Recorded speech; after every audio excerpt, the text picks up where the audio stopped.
Hi, this is Jessica Rendon, medium. Um, Today I'd like to speak about Stewart Swerdlow. He is one of the Montauk boys. He's also a survivor, which it's a miracle that he's even existing today and doing the healing work that he does. He's an amazing person. He wrote one of his first books about his experience, and the flashes of memory that you can recover after severe trauma, in mind control, which is traumatic. Whenever I was reading the book, it doesn't happen with all books, but you feel this spirit in it. It's very powerful spirit, and I really enjoyed reading his book. It's a calming spirit. So he wrote, so there's two books I'm going to be referring to. He wrote called 13 Cubed, I believe, and it's about different clients that he's had and their experiences. So what this does is, for the layman, which would be myself, I've never encountered satanic ritual abuse or mind control of any form in this life. So it helps you see how that side works. We'll say the nefarious side and their purposes. It really helps you understand their world, and really pointless pursuits of control and domination. So they have different types whenever they basically school someone. Say if it's in a multi-generational Luciferian family, they start them when they're between 6 and 8 of training. And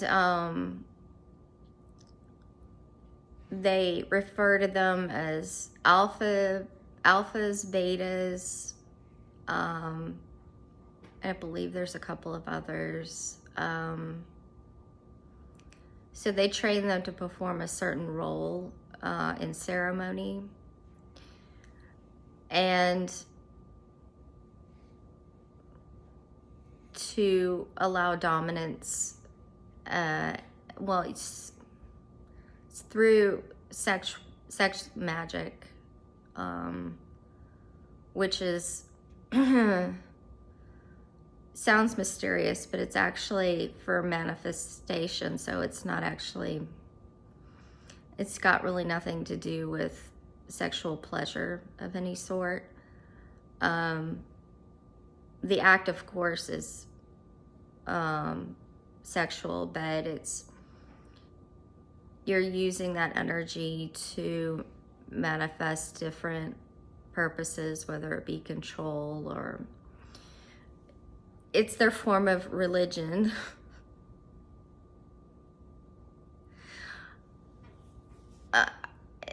As you can tell, I'm completely not okay with it. Not when it puts people under duress or ends their lives.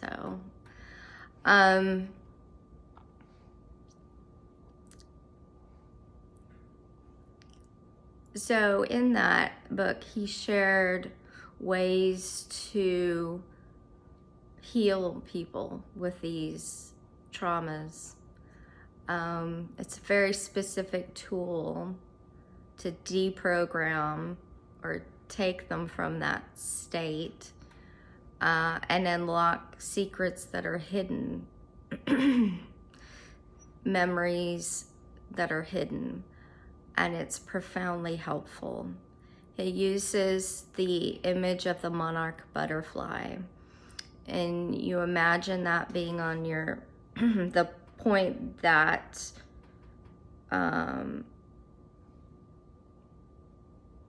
initiates pineal gland, the pineal gland in the center of the brain.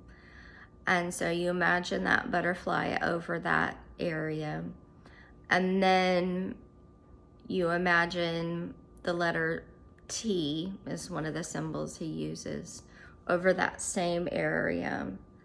And so what the T does is it balances your pineal gland so that you can have a correct remembrance of what happened. And it can be profoundly helpful. I did that with my own self, and I believe it brought back past life memories.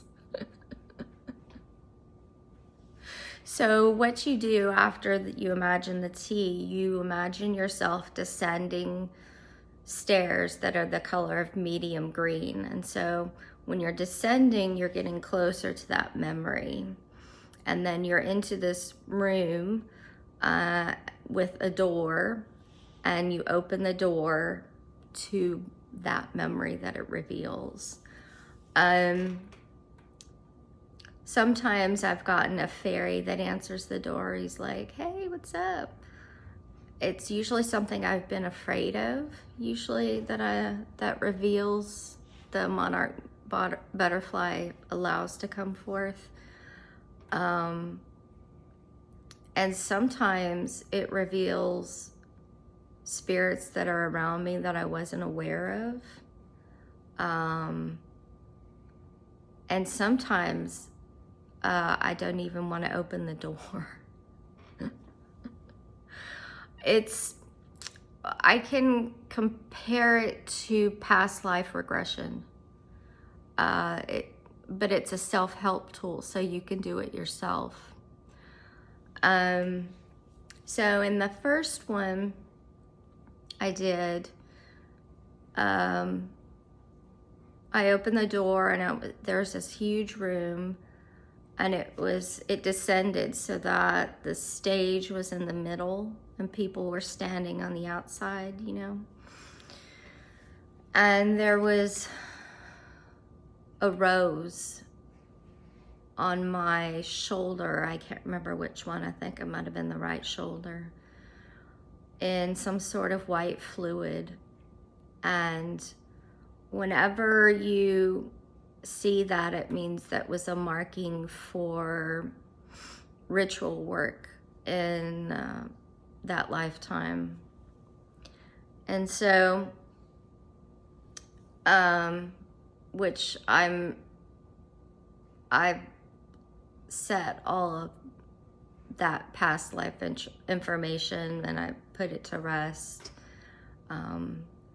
But it's something specific that may influence you in your current life. It may not. It may be, you may be far from it.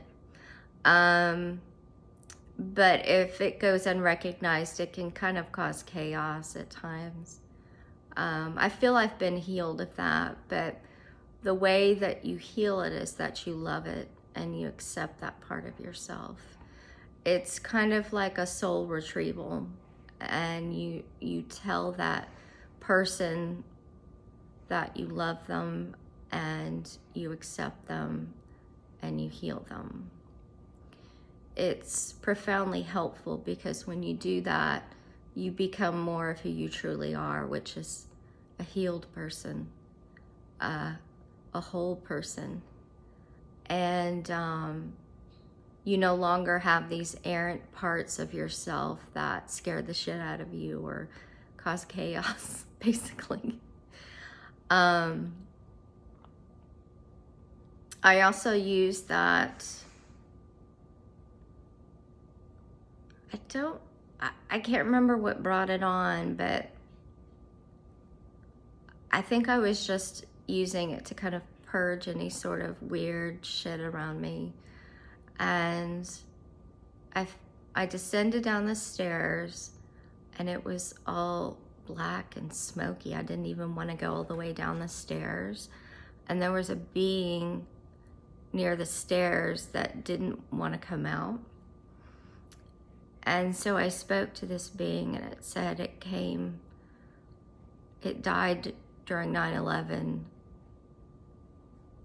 and it came to help me. But that being was in a very difficult state. It's a traumatic death. But when you allow that to come through, it's less heavy and it's less potent. You can help them to the light, essentially.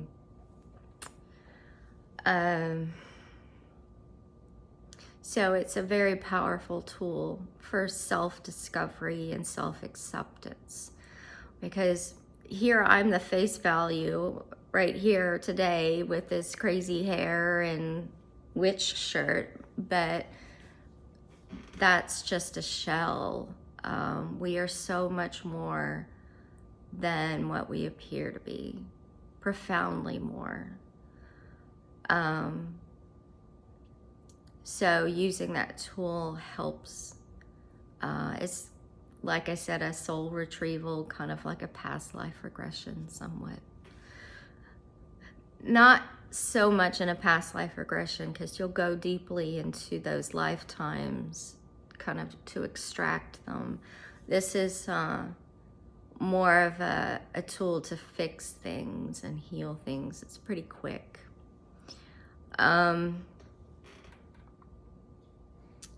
And so that's what Stewart developed.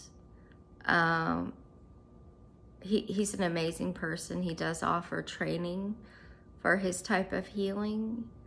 He also offers consultations if you're training with him. And he's just, he's a jewel of a person. He has an amazing life as well in his book concerning his life, about how he met his wife and how they work together now. They have many children. He's very happy with that. But that's it. Thank you.